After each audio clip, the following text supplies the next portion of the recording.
Christmas-Saucon Hall is one of the most unique buildings on Lehigh's campus. Christmas Hall was originally a church, and as the oldest structure on campus, it predates the university. In 1866, the first classes were held here. It was the main and only part of campus at the time, and was home to a chapel, classrooms, and even a dorm. In 1872, Saucon Hall was built just a few feet to the east of Christmas Hall. It wasn't until 1972 that the buildings were connected by a hyphen and came to be known as Christmas-Saucon Hall. Currently, it is home to the mathematics department. Retired math professor Jerry King sat down and talked about the history of this amazing building. My name is Jerry King, and I am a professor emeritus of mathematics, and I've been at Lehigh for a long time. Came in the fall of 1962 with the intention of probably being here almost 1 year, maybe two. I could be back down south. Been here ever since. But it's historic, and it is in the following sense. This is two buildings. Right. Joe. Two separate red brick buildings. Yeah. This middle part is the tower part that connects them, is the hyphen in Christmas-Saucon Hall.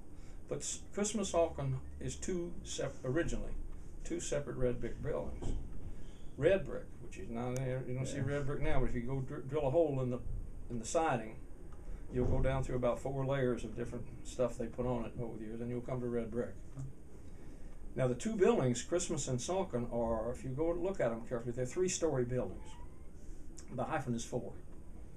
The tower. And if you go up on the 3rd floor and look, you'll see that the two levels of floors do not quite match. Christmas and Saucon. Interesting. They don't.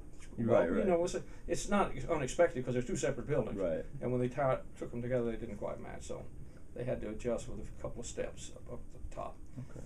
But they're really separate. Now, but when the university was founded, Asa Packer gave all these acres of South Mountain and a lot of money in those days. A lot of money. I forget how many hundreds of thousands of dollars it was, but it was a big chunk of money to found Lehigh University.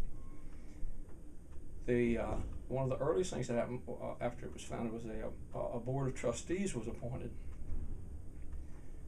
And the board, one of their first resolutions, as I recall, was that the name of the university would be Lehigh University, and the first building would be Packer Hall in honor of the founder. Now, but for some reason, the university was opened a little bit early.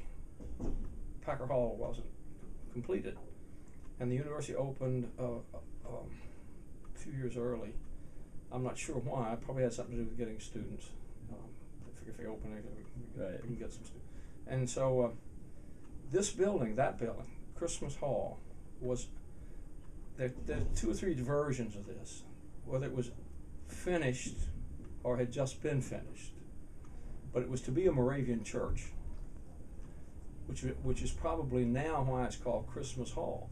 It was to be a church, and the Bethlehem was founded by Moravians on one long Christmas Eve long ago. So the building, whether Asa Packer was involved with the construction of the building, I'm not sure. He might have been. Some versions say he was.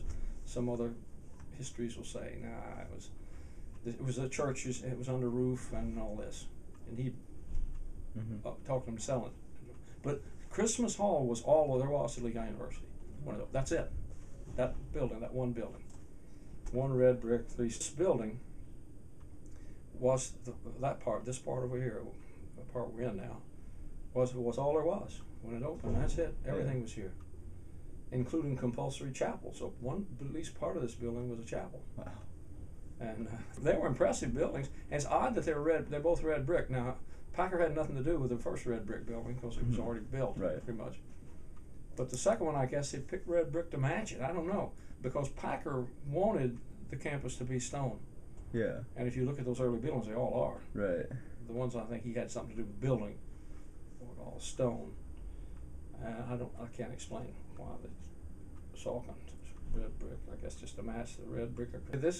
When I came here, the building was gray. I referred to it as ivory. It was kind of an off-white. It was pretty ugly. And then it became, I think once it became kind of a green. And each time I think they just put a different coating on the side. Now what we have out there now, what is this, kind of yellowy? Yeah. That coating got brownish yellow. That, if you look at that, put your hand on it, feels kind of odd. You tap it and there's a hollow sound. And if you watch it, the squirrels go right up, just like they climb a tree. Oh, really? Despite Christmas-Saucon Hall not being one of the most visually appealing buildings on campus, it is one full of history and one that has truly helped shape Lehigh's campus today. Special thanks to Professor Jerry King of the Lehigh Mathematics Department.